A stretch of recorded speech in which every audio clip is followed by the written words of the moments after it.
मांझंद शहर जे किन ॿियनि शख़्सियतुनि खां सवाइ बि हीअ कथा अधूरी रहंदी।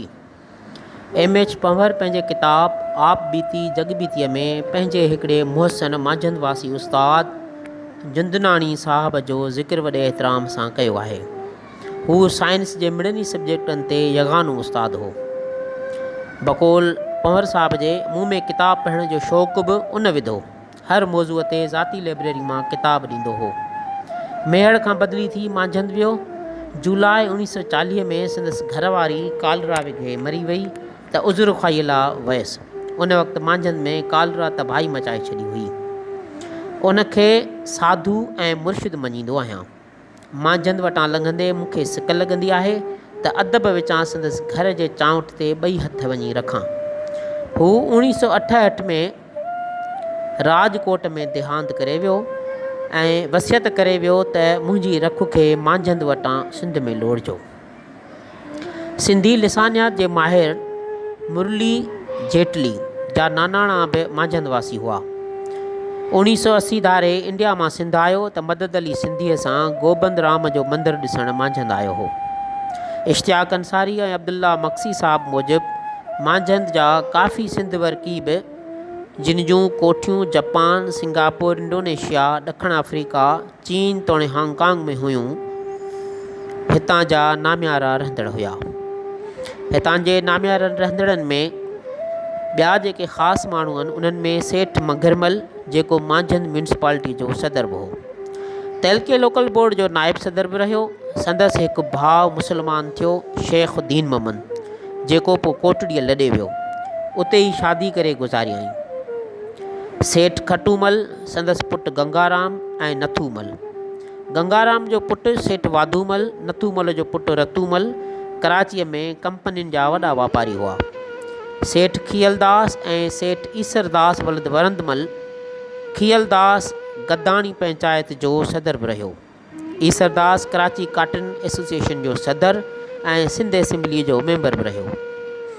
काके भेरूमल महरचंद आडवाणीअ मूजिबि मांझंद वासी Messrs Wasyamal Asumal, Messrs Pohumal brothers, Messrs Dhanamal Chelaram कराचीअ जूं 3 वॾियूं कंपनियूं हुयूं जिन मां 2 मांझंद वारनि जे हथ वस में हुयूं। Messrs T Parsumal, Messrs K N. Dhanamal, Seth Diyaraj, सेठ डोडूमल, सेठ आसरदास, सेठ विशनदास, सेठ हरचंद राय विशनदास जेको मरकज़ी पार्लियामेंट जो मेंबर बि थियो, बम्बई कौंसिल जो मेंबर बि हो ऐं मशहूरु वकील बि मांझंद वासी हो। अब्बास मेमण ऐं मरहूम बिलावल मेमण जे डायरियुनि मूजिबि सेठ जशन 2 हुया। हिकु सेठ जशन, ॿियो जशनमल चीनाई। सेठ सांवलमल, सेठ लीलाराम, सेठ सुरीचंद जिन जो ज़िक्र जनब गुज़ारिम जनसी में साईं जी.एम. सैयद बि कयो आहे। साईं मूजिबि उहो के वरिय कराची पोर्ट ट्रस्ट जो सदर बि रहियो ऐं पार्लियामेंट जो मेंबर बि रहियो। सेठ ओधदास, सेठ लखदेव, हीरालाल सुरीचंद, उधाराम जंहिंजे लाइ अली मोहम्मद राशिदीअ लिखियो त इहो सखर जो सिटी मैजिस्ट्रेट थियो, असुल मांझंद वासी हो ऐं हुन जे कोर्ट में हिकिड़ो दफ़ो कायदे मोहम्मद अली जिनाब हाज़िर थियो हो, पर हुन केस सख़्तीअ सां मेरिट ते ॾिनो। काके भेरूमल महरचंद आडवाणी मूजिबि गिद्दूमल कॉलेज जो प्रिंसिपाल बि मांझंद वासी हो। सेठ चांडूमल, सेठ जीवराम, तिरभूमल जेके ज़मींदारी कंदा हुआ ऐं उन सां गॾु वापारी बि हुआ। हिननि जूं केतिरियूं ई कोठियूं जापान ऐं चीन में बि हुयूं। पहिरें पुराणा खेतरा फुका मुंहं संदन सा जूई डोरे आया सुहा जित मुंझन ॻुझा ॻुझूं कन तिहां पराए पंध जूं। भाई ॾियाराम, सेठ वरंदमल, तलूकचंद बि ख़ासि सिंध वर्की हिंदू हुआ। मुसलमाननि मां फ़कीर बख्श काछी ज़बरदस्त लाॻापन वारो ऐं राजनीतिक बाउसूल ज़मींदार माण्हू हो। साईं जी.एम. सैयद पंहिंजे किताब पंहिंजी कहाणी पंहिंजी ज़िबानी जिल्द 2 में ऐं जनब गुज़ारियम जंसीअ में। अली मोहम्मद राशिदी पंहिंजे किताब उहे ॾींहं उहे शींहं में उन जो काफ़ी ज़िक्र कयो आहे। 11 मई 1942 ते फ़क़ीर बख़्श काछी वफ़ात करे वियो। संदसि फर्ज़ंद शहमीर ख़ान जेको मुसलमाननि मां पहिरियों यूनिवर्सिटी ग्रेजुएट थियो, सो बि मांझंदनि जो हो। संदन ॿियो फर्ज़ंद अलन ख़ान काछी, जंहिं मंगरमल ते कातलाना हमिलो बि कयो हो, जंहिंजो ज़ामिन मखदूम ख़ानदान पियो हो। हिन काछी ख़ानदान जा वास्ता वाहिद बख़्श भुट्टे, मुमताज़ भुट्टे, सालिह भूताणी ऐं मक़बूल शाह भयन वारे खां अलावा हाला जे मखदूम ख़ानदाननि, थाणे बुला ख़ान जे मलक ख़ानदान ऐं सन जे सैयद ख़ानदान सां ख़ासि तौर ते रहिया आहिनि। मांझंदनि जे पोइ जे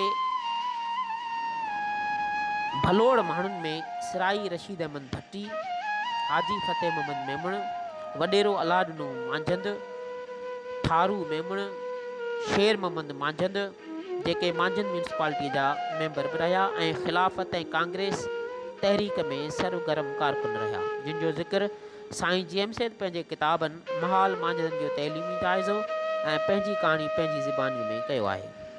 उनखां अलावा अरबाब खमीसो ख़ान मेमण, ज़मींदार हाजी शफ़ी मेमण, फारूक पीरज़ादो मेंबर म्यूनिसिपालिटी, हाजी सिद्दीक़ मेमण शहीद, उस्तो मिस्त्री मोहम्मद हाशिम मेमण, जंहिं मांझंदनि में मुहबत जो टावर ऐं शेवालो ठाहिण सां गॾु लकी तीरथ जी मस्जिद ऐं साईं जेम्स जो सन जो 88 वारो बंगलो बि ठाहियो। मिस्त्री ताज मोहम्मद मेमण, मिस्त्री अहमद मल्ला, उस्तो मोहम्मद यूसुफ मेमण, उस्तो मोहम्मद उस्मान लोहार, मिस्त्री दाऊद मेमण, मिस्त्री इस्माइल बज़गर, मिस्त्री मंठार मांझंद, हाजी जुमू, लाल मोहम्मद मेमण दर्जी अहमद मेमण, धोबी मोहम्मद हुसैन कमरानी, धोबी मोहम्मद रमज़ान, धोबी अल्लाह बचायो वरियाणी, टांगे वारनि में उमर टामणी, आचर बज़गर, महमूद ऐं जुमू गंभीर, उर्स बज़गर पखाली, मोहम्मद मल्ला, सिद्दीक़ मल्ला, मोलेड नू, अल्लाह बचायो मल्ला, ये पखाली हुआ। कासाइन में मोहम्मद उमर मेमण, मोहम्मद सिद्दीक़ मेमण, हजामन में मशहूर जुमू जाड़ो ऐं पोइ हादू, उस्तादनि में चंदीराम, वीरूमल, ग़ुलाम हुसैन, हाजी अब्दुल हकीम ऐं स्कूल जो पटेवालो धनु वरियाणी भी शामिल हो। उनखां अलावा प्राइवेट डॉक्टर देवीदास टेकचंद जी क्लिनिक बि हुई। उनखां अलावा मांझंद में उन वक़्तु हिकिड़ी वॾी बेकरी ऐं लाहौरी मालपूड़ीअ जो वॾो दुकान पिणु मौजूदु हो।